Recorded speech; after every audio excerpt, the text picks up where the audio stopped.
मध्य प्रदेश में बड़े बाबू निशाने पर हैं। सरकार के मंत्री ही ब्यूरोक्रेसी को लेकर नाराजगी जता रहे हैं और खुद सीएम शिवराज भी अफसरों को हिदायत दे चुके हैं। इधर कांग्रेस और नौकरशाही को लेकर बीजेपी सरकार को घेरने का मौका ही नहीं छोड़ती। लेकिन अब सवाल यह है कि आखिर क्यों अफसरशाही को लेकर ये नाराजगी लगातार बढ़ रही है। मुख्यमंत्री जननेता हैं, वो भारत के मंत्री हैं, लेकिन जो अफसर हैं वो निरंकुश हैं। नियुक्तियों और तबादलों में अफसर मनमानी कर रहे हैं। जी हां, इन दिनों एमपी के बड़े बाबू मंत्रियों के निशाने पर हैं।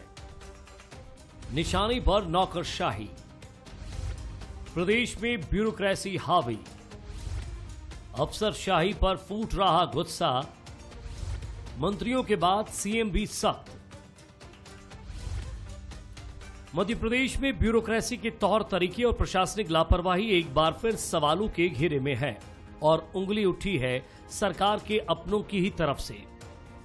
कुछ दिन पहले मंत्री महेंद्र सिंह सिसोदिया ने अपना गुस्सा सार्वजनिक कर सरकार के सबसे अहम अफसर को कटघरे में खड़ा कर दिया था। सीएम शिवराज से बात करने के बाद इस मामले में उन्होंने सफाई भी दी थी कि सब कुछ ठीक है। वहीं उनसे पहले मंत्री बृजेंद्र सिंह यादव भी नियुक्तियों को लेकर नौकरशाही के रवैये से नाराज दिखे। मुख्य सचिव इकबाल सिंह जैसा अधिकारी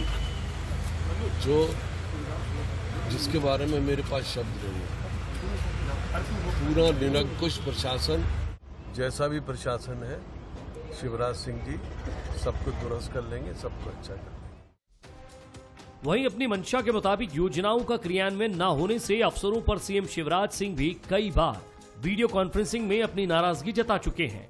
सीएम अफसरों को दो टूक कह चुके हैं कि सिर्फ आदेश निकालने से योजनाएं जमीन पर नहीं पहुंच जाती। हालांकि काम अच्छा करने वाले अधिकारियों की तारीफ करने से भी सीएम पीछे नहीं हटते।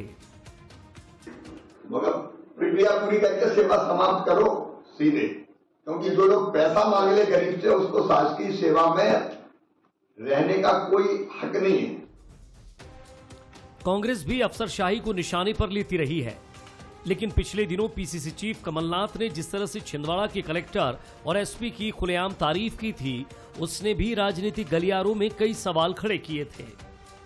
एसपी के कमरे में जाइएगा, कभी आप जाएं, या कलेक्टर के कमरे में, सबसे ज्यादा टिके हुए एसपी पूरे प्रदेश में, मैं सोचता इतिहास में छिंदवाड़ा जिले में रहे।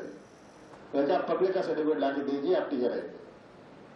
आप कलेक्टर का जाके देखिए, सबसे ज्यादा रहे। मैंने कहा अपना काम ठीक करते रहिए, मुझे और किसी से मतलब नहीं। जाहिर है एमपी में अफसरशाही का जो माहौल बना है, उसको देखकर कहा जा सकता है कि अफसरों को लेकर जल्द ही कोई परफॉर्मेंस बेस्ड कोई सिस्टम सरकार ला सकती है। जाहिर है ब्यूरोक्रेसी की अपनी जिम्मेदारियां हैं, सरकार के तैयार किए गए प्लान को अमल में लाने की, लेकिन अगर अधिकारी अपनी जिम्मेदारी पर खरे नहीं उतरे तो यहां जनता की तकलीफें बढ़ जाती हैं। वहीं सरकार की छवि को भी धक्का लगता है। शायद यही वजह है कि सरकार के मंत्रियों के निशाने पर बड़े बाबू हैं। Bureau report, Bansal news.